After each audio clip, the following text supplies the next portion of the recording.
യൗമുൽ ജുമ ഇപ്രാവശ്യത്തെ ജുമ നമ്മൾ അബഹയിലാണ്. ഈ വർഷത്തെ ഞങ്ങളുടെ ആദ്യത്തെ അബഹ ട്രിപ്പാണിത്. ദമാമിൽ നിന്നും അതുപോലെ തന്നെ റിയാദിൽ നിന്നുള്ള യാത്രക്കാരാണ് ഇതിലുള്ളത്. വ്യാഴാഴ്ച നൈറ്റ് പുറപ്പെട്ട നമ്മൾ വെള്ളിയാഴ്ച രാവിലെ ഒരു 9 മണിയാകുമ്പോഴത്തേക്ക് നമ്മൾ കമീസ് മുഷീത്തിൽ എത്തിയിട്ടുണ്ട്. അവിടെ നിന്ന് ബ്രേക്ക്ഫാസ്റ്റും കഴിച്ചിട്ട് നമ്മൾ നേരെ പോകുന്നത് ഹോട്ടലിലേക്കാണ്. കമീസിൽ നിന്ന് ഏകദേശം ഒരു അരമണിക്കൂറുണ്ട് നമ്മുടെ അബഹയിലുള്ള ഹോട്ടലിലേക്ക്. അങ്ങനെ ഒരു അരമണിക്കൂറോളം ട്രാവൽ ചെയ്തിട്ട് നമ്മൾ നമ്മുടെ ഹോട്ടലിലേക്ക് എത്തി. ഇവിടെയാണ് നമ്മൾ സ്റ്റേ ചെയ്യുന്നത്. ഫാമിലീസിനും അതുപോലെ തന്നെ ബാച്ചിലേഴ്സിനും ഒക്കെ നമ്മൾ വേണ്ടതുപോലെ റൂം അറേഞ്ച് ചെയ്തു. ഇതാണ് നമ്മുടെ റൂം. അത്യാവശ്യം നല്ല സ്പേസും ഉണ്ട്, അതുപോലെ തന്നെ സ്വിമ്മിംഗ് പൂളും. അങ്ങനെ നമ്മൾ ഫ്രഷ് ആയിട്ട് പള്ളിക്ക് പോകാനുള്ള പരിപാടിയാണ്. ഇത് സൗദി അറേബ്യ ആയതുകൊണ്ട് പള്ളികൾ എന്തായാലും അടുത്തടുത്തുണ്ടാവും. അങ്ങനെ ഞാനും ബിലാലും മുന്നിൽ നടന്ന് മുജു നമ്മുടെ ബാക്കിൽ വരുന്നു. ഇവിടെ 12:20 ഖുതുബ സ്റ്റാർട്ട് ചെയ്യുന്നത്. ഇല്ലെങ്കിലും ജുമക്ക് നേരത്തെ എത്തി കഴിഞ്ഞാൽ ഒരു സമാധാനമാണ്. അങ്ങനെ നിസ്കാരം കഴിഞ്ഞിട്ട് എല്ലാവരും തിരിച്ച് നമ്മൾ പള്ളി കഴിഞ്ഞ് വരുമ്പോഴത്തേക്കും എല്ലാവരും ഫുഡ് കഴിച്ചിട്ട് നല്ല ഉഷാറായിട്ട് നിൽക്കാൻ പറഞ്ഞിട്ടുണ്ട്.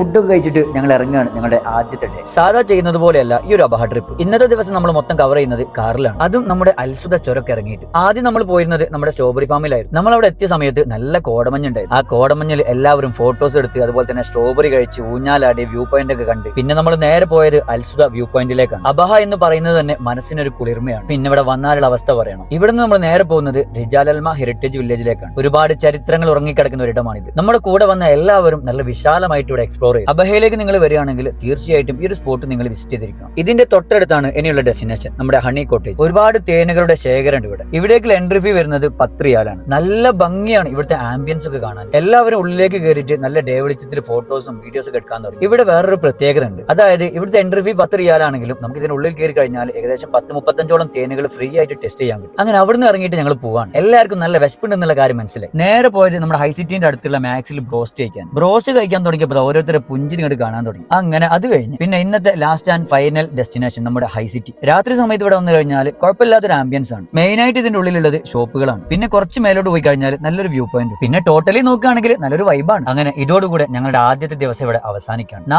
നാളെ പറയാം. അപ്പൊ ഗുഡ് നൈറ്റ്.